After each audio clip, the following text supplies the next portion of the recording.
बच्चों, कक्षा 12 भौतिक विज्ञान की ऑनलाइन कक्षा में आपका स्वागत है। जैसे कि आप लोग इस समय चैप्टर संधारित्र एवं परावैद्युत के बारे में पढ़ रहे हैं, इसके पहले की वीडियो में हम आपको समांतर प्लेट संधारित्र क्या है, समांतर प्लेट संधारित्र की धारिता के व्यंजक क्या होता है, परावैद्युतांक क्या है, इन सब के बारे में हम इसके पहले की वीडियो में आपको बता चुके हैं। इसी चैप्टर से संबंधित आगे का टॉपिक क्या है, इसके बारे में हम आपको बताने चल रहे हैं। तो जो आगे का टॉपिक आज का है वो है संधारित्र के परावैद्युत पर प्रेरित आवेश। संधारित्र के परावैद्युत पर प्रेरित आवेश। तो चित्र के अनुसार हम देखते हैं, इसमें धातु की दो प्लेटें होती हैं, या एक को हम प्लेट P1 मान लेते हैं और दूसरी जो है उसको हम प्लेट P2 मान लेते हैं। जब प्लेट P1 को धन आवेश दिया जाता है तो प्लेट P2 के भीतरी तल पर ऋण आवेश उत्पन्न होता है।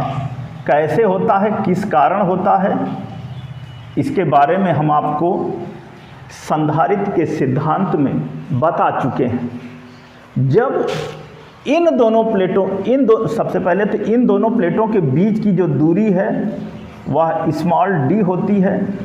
जब इन दोनों प्लेटों के बीच में कोई परावैद्युत पदार्थ रखते हैं, परावैद्युत रखते हैं, तो ऐसी स्थिति में होता क्या है कि परावैद्युत के ये धन प्लेट के सामने वाला जो फलक है या जो सिरा है, हम मान लेते हैं कि माना Mn एक पट्टी है, परावैद्युत पदार्थ की एक पट्टी है। जब इस पट्टी को हम इस प्लेट P1 व P2 के बीच में रखते हैं तो ऐसी स्थिति में यह वैद्युत क्षेत्र के कारण ध्रुवित हो जाता है। ध्रुवण के कारण इस परावैद्युत पट्टी का यम सिरा, चित्र के अनुसार जो यम सिरा है, जो कि धन प्लेट P1 के सामने का सिरा है, यह ऋण आवेशित हो जाता है। ऋण आवेशित हो जाता है अर्थात इस पर -q' आवेश उत्पन्न होता है। इसके सामने वाला जो फलक है, जो सिरा है, वह ऋण आवेशित हो जाता है, जबकि प्लेट P2 के सामने वाला परावैद्युत पट्टी का जो सिरा N है वह धन आवेशित हो जाता है। धन आवेशित हो जाता है अर्थात इस N सिरे पर +q' आवेश उत्पन्न हो जाता है। +q' आवेश उत्पन्न हो जाता है। हम मान लेते हैं कि माना इस संधारित्र की दोनों प्लेटों का जो क्षेत्रफल है वह कैपिटल A है और दोनों प्लेटों के बीच की जो दूरी है वह स्मॉल d है। तब ऐसी स्थिति में प्रत्येक प्लेट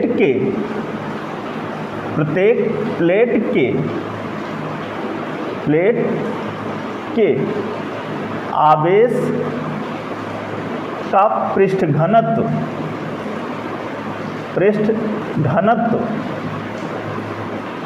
हो जाएगा क्या, सिग्मा बराबर Q/A। सिग्मा बराबर Q/A।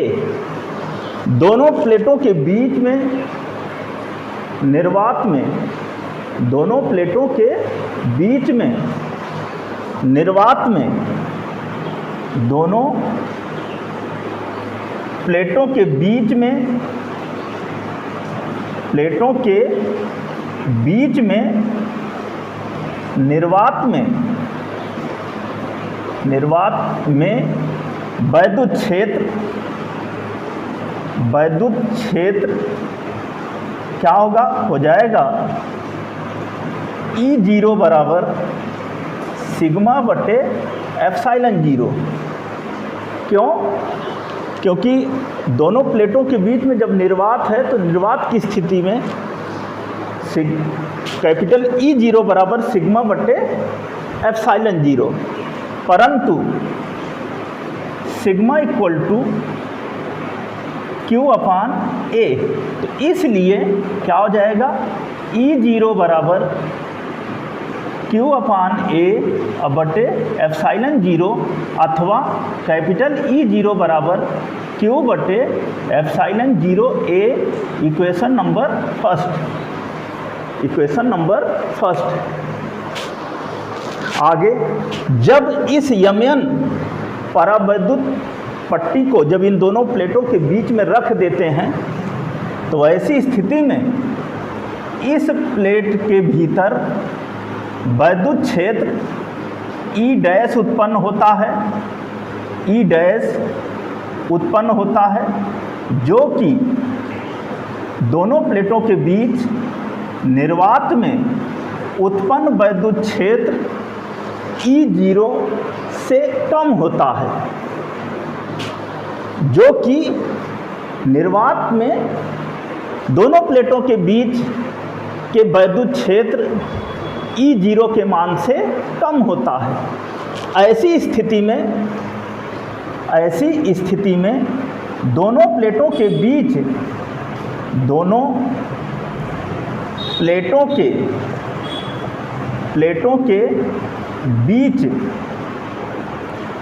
परिणामी वैद्युत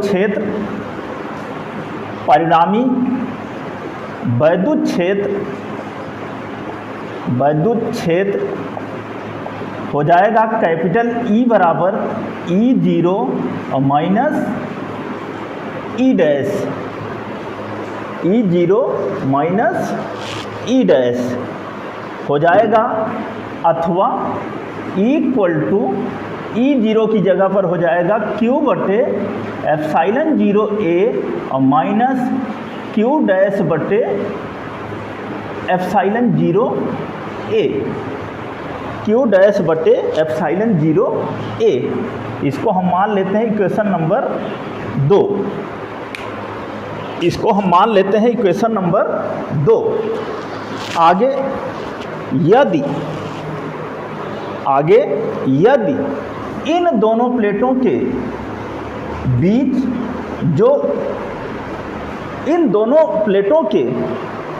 बीच की पूरी दूरी में, या जितना भी ये खाली स्थान दिख रहा है, इस पूरे स्थान में परावैद्युत पदार्थ भरा हो, तब ऐसी स्थिति में क्या हो जाएगा, जब पूरे दोनों प्लेटों के बीच में के परावैद्युत पदार्थ भरा हो, तब ऐसी स्थिति में क्या हो जाएगा, कैपिटल E बराबर Q बटे K epsilon 0A, equation number third. समीकरण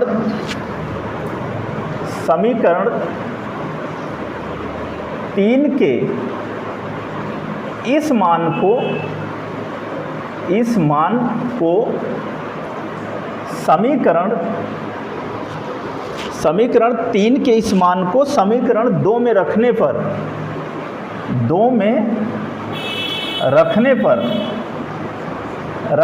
जब 2 में रखेंगे तो क्या हो जाएगा, E की जगह पर हो जाएगा Q बटे K एप्सिलॉन 0A और बराबर हो जाएगा Q बटे एप्सिलॉन 0A और माइनस Q डैश बटे epsilon 0A।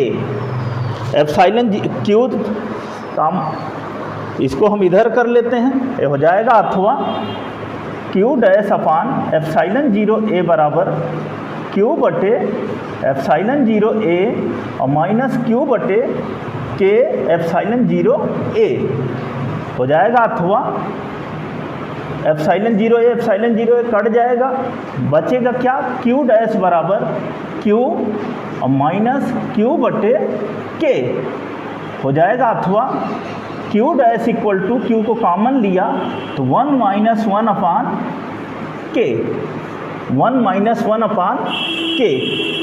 Equation number 4, equation number 4।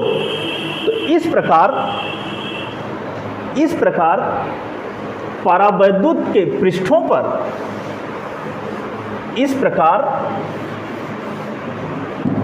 परावैद्युत के,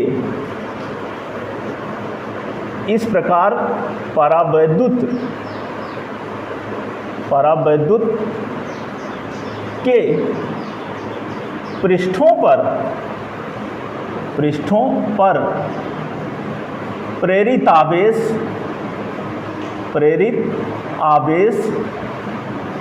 प्लस क्यू और ब्रैकेट में 1 माइनस 1 अपान के और माइनस क्यू और ब्रैकेट में 1 माइनस 1 अपान के होंगे। इस प्रकार परावैद्युत के पृष्ठों पर प्रेरित आवेश प्लस क्यू ब्रैकेट में 1 माइनस 1 अपान के और माइनस क्यू और ब्रैकेट में 1 माइनस 1 अपान के होंगे। तो ये था हमारा संधारित्र के परावैद्युत पर प्रेरित आवेश। अगला टॉपिक आप इस चैप्टर का आप देखेंगे, वह है संधारित्र की धारिता पर परावैद्युत का प्रभाव। संधारित्र की धारिता पर परावैद्युत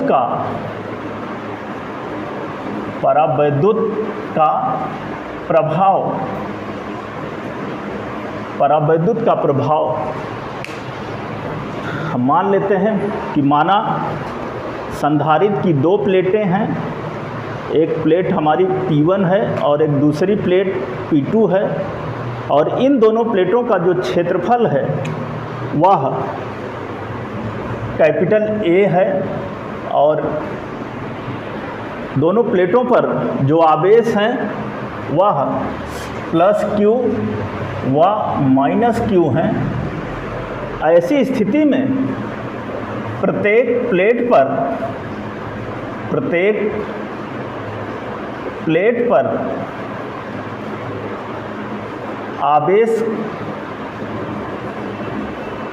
आवेश का पृष्ठ घनत्व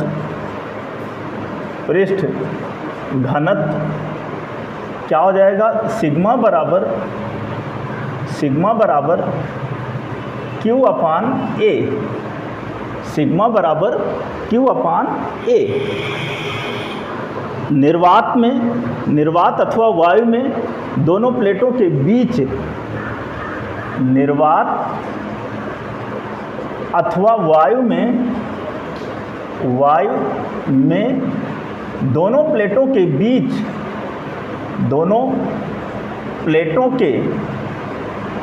बीच, वैद्युत क्षेत्र क्या हो जाएगा कैपिटल E0 बराबर सिग्मा बटे एप्साइलन 0, अथवा कैपिटल E0 बराबर Q अपान A बटे एप्साइलन 0, अथवा E0 equal to Q upon epsilon 0 A, Q upon epsilon 0 A। यदि निर्वात में इन दोनों प्लेटों के बीच विभवांतर V0 हो, यदि निर्वात में इन दोनों प्लेटों के बीच, दोनों प्लेटों के बीच विभवांतर V0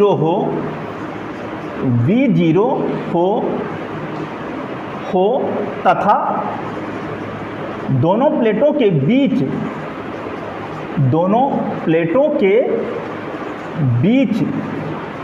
की दूरी स्मॉल d हो, तब क्या हो जाएगा? हो जाएगा कैपिटल E0 बराबर V0 बटे D, E0 बराबर V0 बटे D, अथवा V0 equal to E0 into D, D0 बराबर E0 इंटू D। अब इसके पहले हम E0 बराबर Q अपान एप्सिलॉन 0A इसको हम निकाल चुके हैं। इसको हम समीकरण अगर 1 मान लेते हैं तो लिखते हैं कि समीकरण 1 से, आप इसको नोट करते रहिए, समीकरण 1 से E0 का मान रखने पर, समीकरण 1 से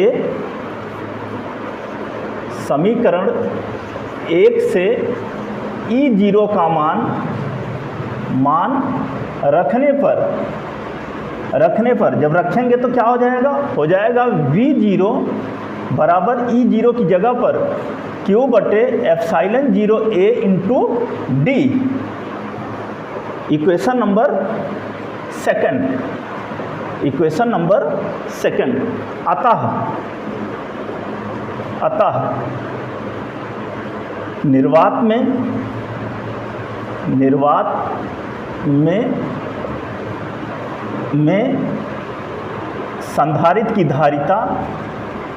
संधारित्र की धारिता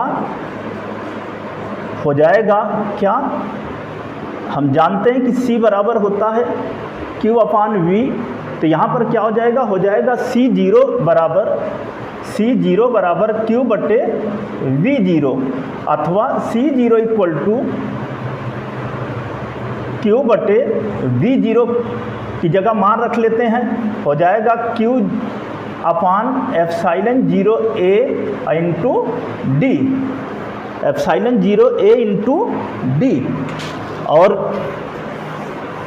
जो है Q से Q कट जाएगा, और जब Q से Q कटेगा तो बचेगा क्या? हो जाएगा C0 बराबर एप्सिलॉन 0A ऊपर चला जाएगा, एप्सिलॉन 0A और बटे D, इसको हम मान लेते हैं समीकरण नंबर 3। तो ये तो हो गई निर्वात में धारिता। इसके आगे जब इन दोनों प्लेटों के बीच के परावैद्युतांक का परावैद्युत पदार्थ जो है वह भर दिया जाता है, तब ऐसी स्थिति में क्या होगा? ऐसी स्थिति में हो जाएगा तब वैद्युत क्षेत्र कैपिटल E बराबर हो जाएगा सिग्मा बटे K एप्सिलॉन 0, और बराबर सिग्मा का मान होता है Q बटे A और बटे K epsilon 0 A, K epsilon 0 हो जाएगा, अथवा कैपिटल E बराबर Q बटे K एप्सिलॉन 0 A, Q बटे K एप्सिलॉन 0 A। फिर यदि इस स्थिति में दोनों प्लेटों के बीच विभवांतर V हो, तो ऐसी स्थिति में क्या हो जाएगा? ऐसी स्थिति में हो जाएगा वैद्युत क्षेत्र की तीव्रता कैपिटल E बराबर V अपान D, अथवा V equal to E into D। इसको हम समीकरण नंबर 4 मान लेते हैं। समीकरण 4 से ई का मान रखने पर जब मान रखेंगे तो क्या होगा, हो जाएगा v बराबर ई की जगह पर q अपान के epsilon 0 a into D equation number 5। अब आगे अतः परावैद्युत पदार्थ भरे परावैद्युत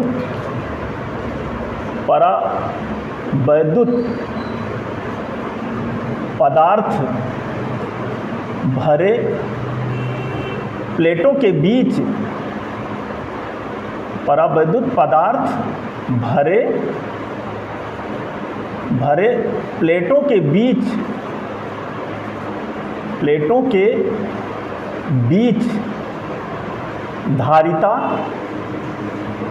धारिता C बराबर Q बटे V, अथवा C इक्वल टू Q की जगह पर Q ही रहेगा, V की जगह पर समीकरण 5 से V का मान रख देंगे, हो जाएगा Q अपान के epsilon 0 a into D, Q से Q कट जाएगा, हो जाएगा C इक्वल टू के एप्सिलॉन 0 a अब बटे डी, के एप्सिलॉन 0 a अब बटे डी। इसको हम लिख सकते हैं अथवा C इक्वल टू के इंटू एप्सिलॉन 0 a अब बटे डी। परंतु